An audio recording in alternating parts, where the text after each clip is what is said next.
Salut tout le monde et bienvenue dans votre chaîne Apprenons ensemble. La lecture et l'écoute d'histoires sont des moyens efficaces pour améliorer votre maîtrise du français. Prêt pour une nouvelle histoire? Allons-y. Je vais vous lire aujourd'hui cette belle histoire. Un voyage en parapluie. Jeannot est un petit garçon de 5 ans.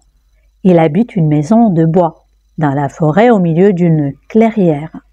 Son père est bûcheron, il abat des arbres dans la forêt. Hier, Jeannot est allé à la ville avec ses parents.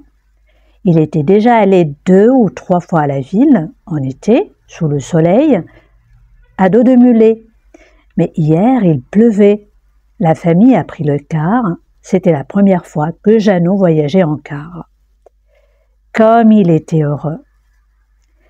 Arrivé à la ville, Jeannot et ses parents ont couru pour se mettre à l'abri de la pluie. Tout le monde courait pour ne pas se faire mouiller. Tout à coup, Jeannot a vu dans la rue une belle dame qui ne courait pas. Elle tenait au-dessus de sa tête un grand champignon rouge. Et sous ce champignon tout rouge, la dame était bien à l'abri et ne se mouillait pas. « Papa, dit Jeannot, regarde la dame. Elle marche sous un gros champignon. »« Ce n'est pas un champignon, c'est un parapluie pour les gens qui n'ont pas un bon capuchon. »« Un parapluie, comme c'est joli et comme c'est commode. » Le soir, Jeannot s'est couché, bien fatigué et bien content.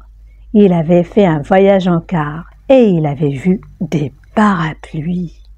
Peut-être un jour aurait-il lui aussi un parapluie, un grand parapluie tout rouge. Il se voit sur le chemin de l'école avec son beau parapluie. Tous les autres enfants sont mouillés et lui, il est bien au sec. Mais voilà le méchant Gaston qui voulait bien avoir un parapluie lui aussi. Gaston est grand. Il va sans doute battre le pauvre Jeannot et lui prendre son parapluie. Jeannot se sauve. Gaston court après lui, il va le rattraper. Mais malheureusement, le vent se met à souffler très fort.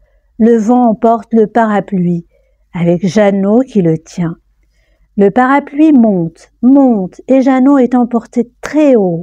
Voilà l'école, tout en bas, avec les enfants dans la cour qui le regardaient s'envoler. L'école est toute petite.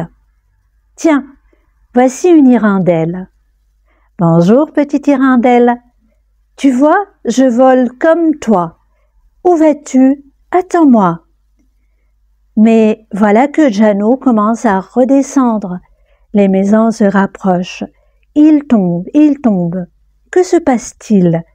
C'est le vent qui s'est arrêté de souffler. Au secours! Au secours! Boum! Ça y est, Jeannot est tombé. Il est mort. Sûrement non, pas tout à fait. Il a seulement un peu mal à la tête. Mais où est-il donc?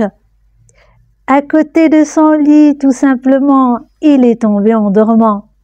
Heureusement, ce n'était qu'un rêve. Très belle histoire. Notre histoire a pris fin. Si vous aimez ce genre d'activité, vous pouvez toujours me le noter dans les commentaires. N'oubliez pas de liker et de partager cette vidéo. Et à une prochaine vidéo. À très bientôt.